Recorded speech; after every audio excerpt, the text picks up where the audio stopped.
It is that time of year. The Premier League is coming to a close. We only have a few games left, which means that we need to look back. It means that we need to reflect, and we need to be talking about our Premier League team of the season.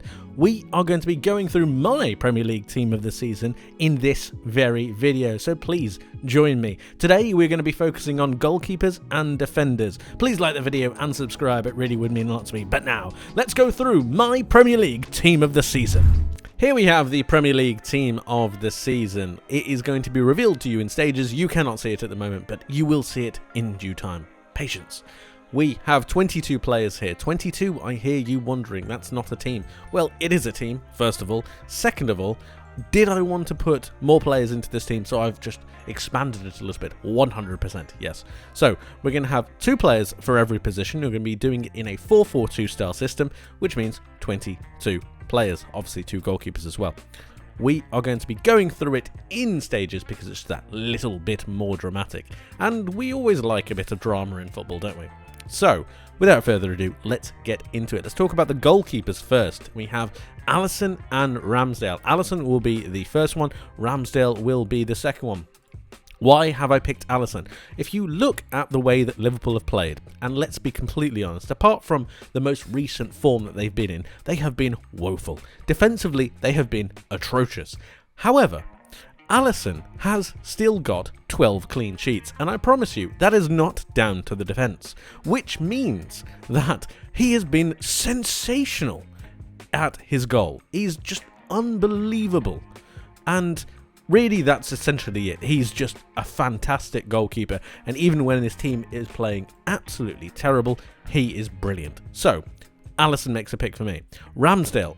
Arsenal have been fantastic this season, and a lot of their good work is down to Aaron Ramsdale. When you think about the way that Arsenal like to play, they like to play through everywhere, passes. He's also very good with the ball at his feet. He can play a clipped pass over to Ben White or through to Zinchenko.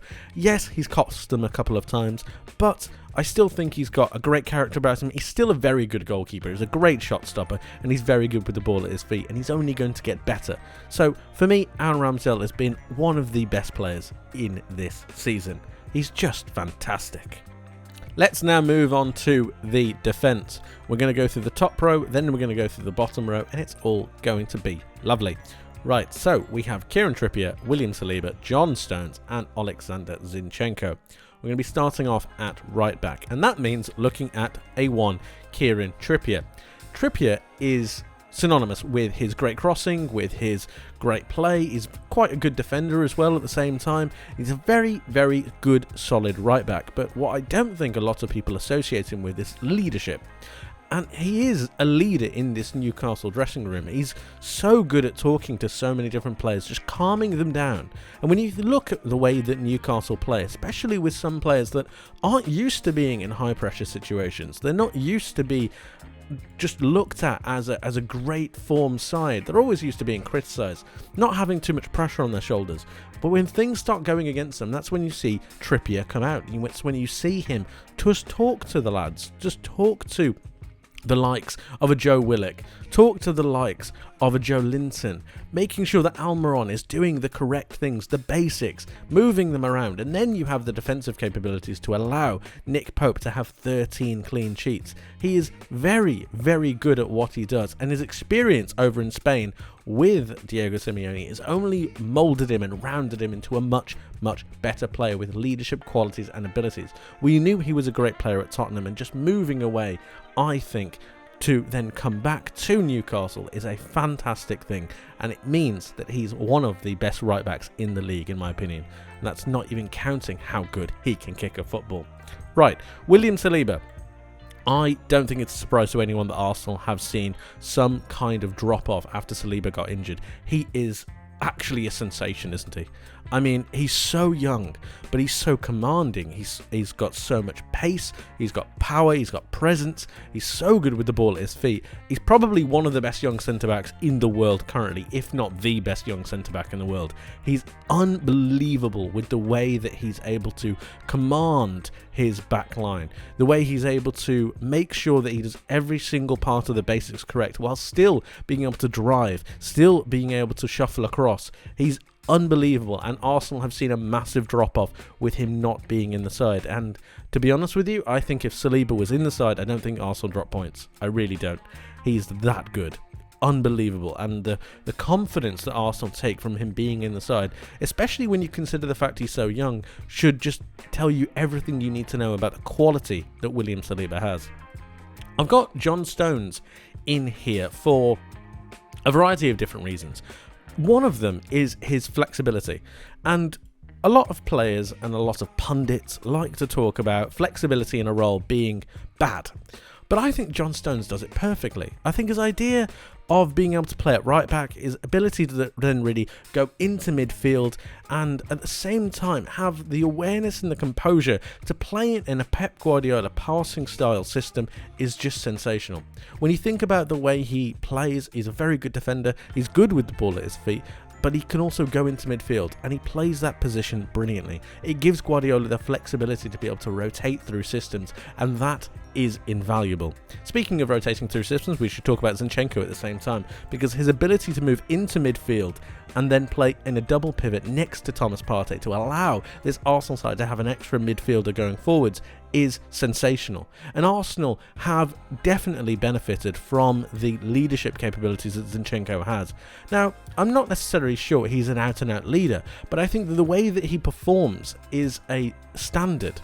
And it's a standard that sets the tone for this Arsenal dressing room, and it allows them to pick up their own game just by watching him. He's a modern professional, and he's brilliant at what he does. He's a very good left back. Yes, he's not great defensively, but offensively, I don't think there's anybody better. You're starting to see Trent Alexander-Arnold play this role going into midfield, and Zinchenko's been doing it the entire season, and that's why Arsenal have been so good. I've been extremely impressed with him. Right, now let's have a look at the second row. We've got Ben White here. I don't understand why some players or some news articles don't talk about Ben White at right back more. For me, he is a right back. I just think he's sensational. When you think about the system that Arsenal like to play with Zinchenko coming inside, you have Ben White here. But Ben White's presence, his height, his power, and his ability to really run down the channels whenever it's needed is something that is overlooked a lot of the time. He's very good with the ball at his feet, he understands positioning very well, and when Zinchenko goes into midfield, you have a big, tall back three of Gabriel, Saliba, and then you have Ben White. If you have an orthodox right back, you're going to find issues aerially, but Ben White doesn't have those issues. I think he's a brilliant player. He understands when to get forward, he's got a pass on him, he understands when to get his head up and look for his teammates. He's very good. Diaz for Manchester City. Ruben Diaz is probably one of the last classic defenders, those classic central defenders. He loves getting in amongst it, he loves really going amongst the players. He's very good. And his leadership qualities, you understand that I'm talking a lot about leadership because I think it's exactly crucial, especially in a backline, to be able to make sure that everyone's calm and composed. But his leadership capabilities is second to none, in my opinion. Man City have come into form at the right time, and I don't think it's any surprise, and I don't think it's any kind of a coincidence that they've come into form the time that Ruben Diaz has come back into the side, because he marshals his back line very well. He understands how he should be going forwards, he understands how they should be going backwards, and he just calms everything. He's a model professional, and he is a proper centre-back. Speaking of proper centre-backs, we have Lisandro Martinez here. David De Gea has 15 clean sheets this season, and the season isn't even over. Martinez has come into this Manchester United backline and was labelled by Jeremy Carragher as not being able to play. He wouldn't be a good centre-back, he would be found out. I think that has pretty much been proved wrong, and if you think about the way that Lisandro Martinez plays, he is an absolute monster. He just is crazy. He's full-blooded in everything he does, pure Argentinian. He's absolute menace when it comes to making his problems or making opponents' lives difficult. He makes his problems go away seamlessly. He's very good with the ball at his feet. He understands where players should be at certain times, and he's also got a fantastic awareness of players around him. He used to play in midfield, or he can play in midfield, and that is another string to his bow, because he's just unbelievable when it comes to being under pressure. He started to find life difficult in the Premier League in Manchester United's first couple of games, but once he started to get used to it, once he understood the requirements that were asked of him, I think he's never looked back, and he's definitely been one of the best centre-backs in the league for me.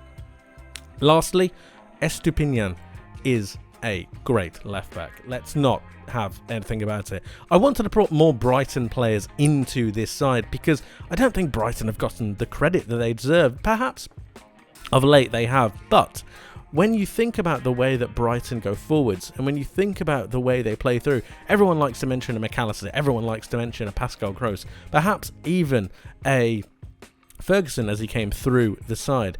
But I don't think the wing-backs or the left-back or right-back get enough praise, and Estupiñán has been absolutely sensational. He's great when defending, he's got good energy about him, but at the same time he's able to pick his head up and find some passes. He understands his positional sense of where to be and where not to be. He understands, in correlation with the rest of his team, how to support them, how to not, and really, just generally, he's an all-round really good player. And when you think about some of the quality players like a Caicedo in this Brighton side, I think Estupiñán gets overlooked. But not here. No, no, no. Estupiñán is one of the best left-backs in the Premier League this season, and he needs to be given a little bit more credit. And that is why he is here. Thank you ever so much for watching, guys. I hope you enjoyed. If you did, please leave the video with a like and subscribe if you haven't for more content like this coming very soon. Make sure you hit that notification bell as well. You don't want to miss what's coming up in the near future, including part 2 of my Premier League team of the season, so stay tuned for that. Let me know your thoughts in the comment section below as well on your Premier League team of the season. At the end of the day, it's all personal preference, so tell me who you would have. I would love to hear from you, so please get in touch.